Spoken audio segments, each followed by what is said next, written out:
parmi lui-même et vous n'avez jamais parlé. En août 1944, vous avez profité de la panique des Allemands et de la débâcle qui arrivait pour vous enfuir et rejoindre les combats. Aujourd'hui, vous êtes toujours très actif dans le domaine associatif et politique pour faire vivre et rappeler les idéaux d'une vie que vous vouliez avant. Je vous remercie. Bravo.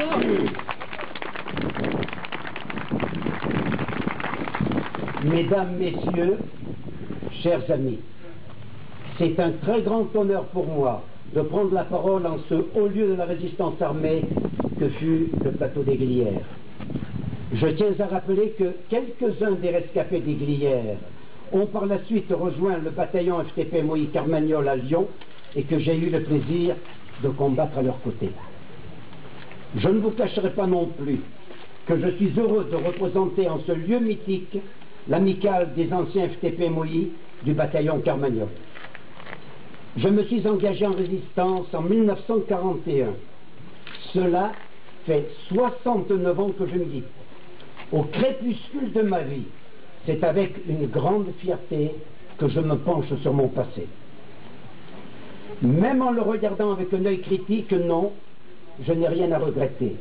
En toutes circonstances, je me suis toujours trouvé du côté des plus pauvres, des malheureux, des exploités, des anticolonialistes, des antiracistes, en un mot, toujours du bon côté de la barricade.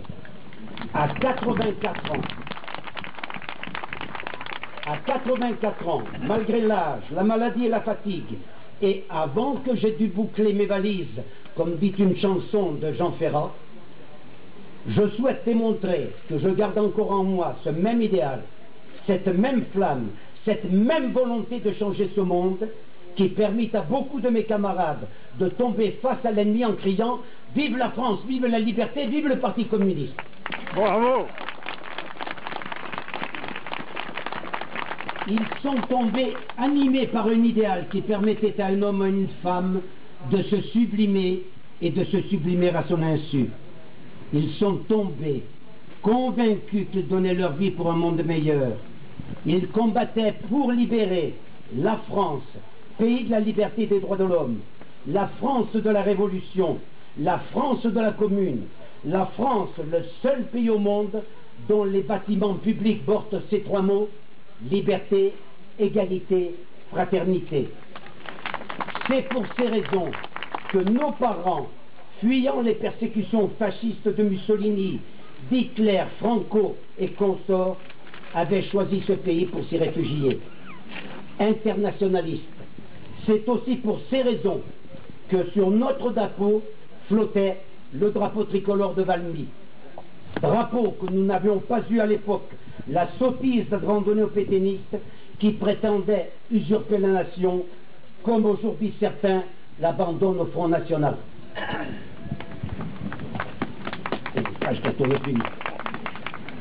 Mais pour nombre d'entre nous, héritiers de la Commune, admirateurs de Lénine, de la révolution d'octobre de l'armée rouge qui a écrasé l'armée nazie à Stalingrad, nous arborions aussi le drapeau rouge frappé de la faucille et du marteau. Nous combattions parce que nous étions certains que nous n'allions pas mourir pour rien, que les survivants seraient portés haut le drapeau de la liberté, de la justice et de la solidarité. Oui, mesdames et messieurs, je suis fier de 52 de mes frères de combat qui, ayant subi d'effroyables tortures, sont morts dans les culs de fosse de la police, de la milice ou de la Gestapo sans avoir lâché un seul mot à Barbie et à ses sbires. Pour certains, nous n'avons jamais retrouvé leur corps. Oui, je suis fier de ces hommes et de ces femmes qui, pour la défense de leur idéal, ont su supporter l'insupportable. Fier aussi de mon ami Raymond Greenstein, qui à l'âge de 20 ans a préféré se faire sauter avec une grenade en entraînant avec lui dans la mort les soldats nazis qui l'entouraient, plutôt que de se faire prendre vivant. Fier également de mon camarade Simon Free, lui aussi âgé de 20 ans, qui, condamné à mort par les tribunaux des sections spéciales, a été exécuté le 4 décembre 1943. il refusa, en arrivant devant la guillotine, que ses gardiens leur soutiennent en leur disant « Vous allez voir comment c'est mourir un jeune communiste ». Il se présenta tout seul devant la machine à couper les têtes. Au moment précis où le couperet tomba, tous les internés de la prison Saint-Paul à Lyon, communistes et non communistes, debout dans leurs cellules, lui rendirent un vibrant hommage en chantant la Marseillaise et l'Internationale.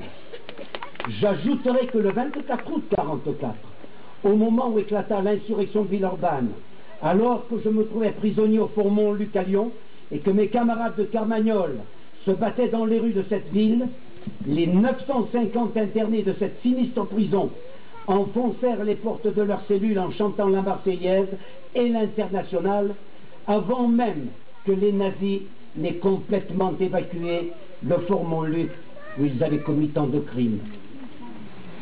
Il arrive parfois qu'on me reproche d'avoir l'outrecuidance de la part d'un ancien résistant, déjà encombrant en tant que tel, de ne pas me contenter de n'être qu'un ancien résistant.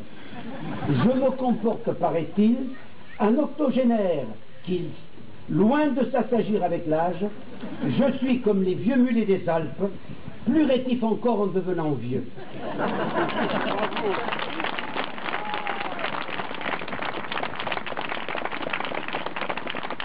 Tout vient sans doute de ce que, si je suis attaché au passé, ce lien est plus fait d'idéologie fondamentale que de souvenirs de guerre, et que mon devoir de mémoire du passé s'est inversé en devoir de mémoire du présent. Schématiquement, plutôt que de cultiver mon passé de résistant, j'ai choisi de le prolonger de façon militante dans la vie d'aujourd'hui. Car